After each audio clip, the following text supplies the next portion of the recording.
Police బాస్గా RTC MD Dwaraka Tirumala Rao నియమితులయ్యారు. సీనియారిటీకి పట్టం కట్టిన ప్రభుత్వం ద్వారకా తిరుమలరావుకు డీజీపీగా పోస్టింగ్ ఇచ్చింది. చంద్రబాబు ప్రమాణ స్వీకారం రోజు ట్రాఫిక్ సరిగా నియంత్రించలేదనే విమర్శలు ఎదుర్కొన్న హరీష్ కుమార్ గుప్తాను తప్పించింది.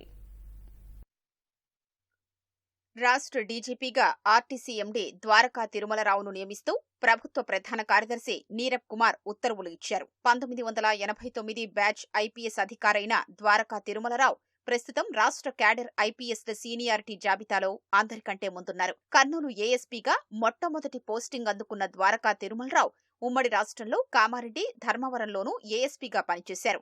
నిజామాబాద్ జిల్లా ఆపరేషన్స్ విభాగం అదనపు ఎస్పీగా కీలక బాధ్యతలు నిర్వహించారు. ఎస్పీగా పదోన్నతి పొందాక అనంతపురం, కడప, మెదక్ జిల్లాలతో పాటు విజయవాడ రైల్వే, సిఐడి, సిబిఐ విభాగాల్లో ఎస్పీగా పనిచేశారు. అనంతపురం, హైదరాబాద్ రేంజ్లతో పాటు ఎస్ఐబిలో డీఐజీగా బాధ్యతలు నిర్వర్తించారు. ఆక్టోపస్, కౌంటర్ ఇంటెలిజెన్స్ సెల్ విభాగాల్లో ఐజీగా పనిచేశారు.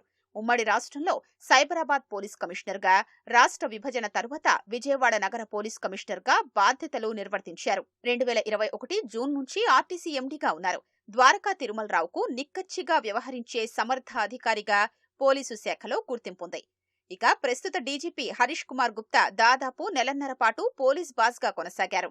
వైకాపాతో అంటకాగుతున్నారనే ఫిర్యాదులపై అప్పటి డీజీపీ రాజేంద్రనాథ్ రెడ్డిని ఎన్నికల సంఘం తప్పించి హరీష్ కుమార్ గుప్తాను నియమించింది. అలా మే 6న ఆయన బాధ్యతలు చేపట్టారు. సీఎంగా చంద్రబాబు ప్రమాణ స్వీకారం రోజు ట్రాఫిక్ ను సరిగ్గా నియంత్రించలేకపోయారు.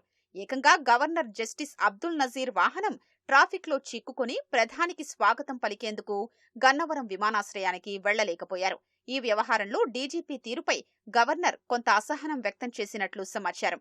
వీటితో పాటు సీనియారిటీని దృష్టిలో పెట్టుకుని ద్వారకా తిరుమలరావుకు డీజీపీగా అవకాశం కల్పించినట్లు తెలుస్తోంది.